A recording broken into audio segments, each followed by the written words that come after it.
Ruth గ్రంథము 3వ అధ్యాయము. ఆమె అత్తయైన నయోమి, నా కుమారి, నీకు మేలు కలుగునట్లు నేను నీ కొరకు విశ్రాంతి విచారింపవలసిన దానను గదా. ఎవని పనికెత్తల యొద్ద నీవు ఉంటివో ఆ బోయజు మనకు బంధువుడు.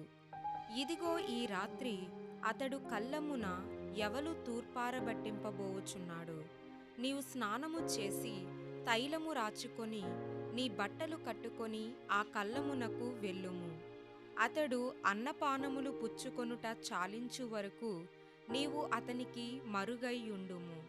అతడు పండుకొనిన తరువాత అతడు పండుకొనిన స్థలమును గుర్తెరిగి లోపలికి పోయి అతని కాళ్ళ మీదనున్న బట్ట తీసి పండుకొనవలెను. నీవు చేయవలసిన దానిని అతడు నీకు తెలియజేయునని ఆమెతో అనగా, ఆమె, నీవు సెలవిచ్చినదంతయు చేసెదనని చెప్పి ఆ కళ్ళమునొద్దకు పోయి తన అత్త ఆజ్ఞాపించినదంతయు చేసెను. బోయజు మనస్సున సంతోషించునట్లు అన్నపానములు పుచ్చుకొని లోపలికి పోయి ధాన్యపు కుప్పయొద్ద పండుకొనినప్పుడు ఆమె మెల్లగా పోయి అతని కాళ్ళ మీదనున్న బట్ట తీసి పండుకొనెను. మధ్యరాత్రియందు అతడు ఉలికిపడి తిరిగి చూచినప్పుడు ఒక స్త్రీ అతని కాళ్ళ యొద్ద పండుకొని యుండెను. అతడు, నీవెవరవని అడుగగా ఆమె, నేను రూతు అను నీ దాసురాలిని. నీవు నాకు సమీప బంధువుడవు గనుక నీ దాసురాలి మీద నీ కొంగు కప్పుమనగా, అతడు, నా కుమారి, యెహోవా చేత నీవు దీవెన నొందిన దానవు. కొద్దివారినే గాని గొప్పవారినే గాని యవనస్తులను నీవు వెంబడింపకయుండుట వలన నీ మునుపటి సత్ప్రవర్తన కంటే వెనుకటి సత్ప్రవర్తన మరి ఎక్కువైనది.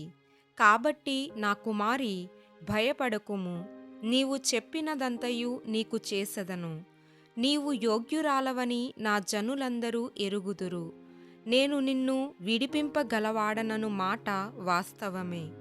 అయితే నీకు నాకంటే సమీపమైన బంధువుడొకడున్నాడు. ఈ రాత్రి యుండుము.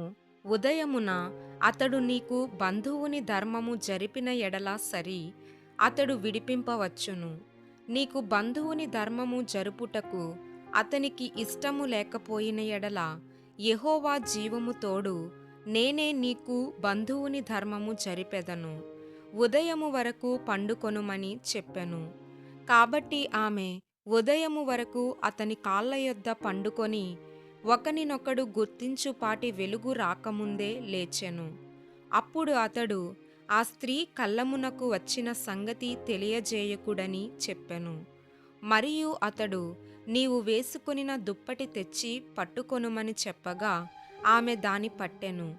అతడు 6 కొలల యవలను కొలిచి ఆమె భుజము మీద నుంచగా ఆమె పురములోనికి వెళ్ళెను. ఆమె తన అత్త ఇంటికి వచ్చినప్పుడు అత్త, నా కుమారి, నీ పని ఎట్లు జరిగెనని అడుగగా ఆమె, ఆ మనుష్యుడు తనకు చేసినదంతయు తెలియజేసి, నీవు వట్టి చేతులతో నీ అత్త ఇంటికి పోవద్దని చెప్పి అతడు ఈ 6 కొలల యవలను నాకిచ్చెననెను. అప్పుడు ఆమె, నా కుమారి, ఈ సంగతి నేటి దినమున నెరవేర్చితేనే కాని ఆ మనుష్యుడు ఊరకుండడు గనుక ఇది ఎలాగు జరుగునో నీకు తెలియు వరకు ఊరకుండుమనెను.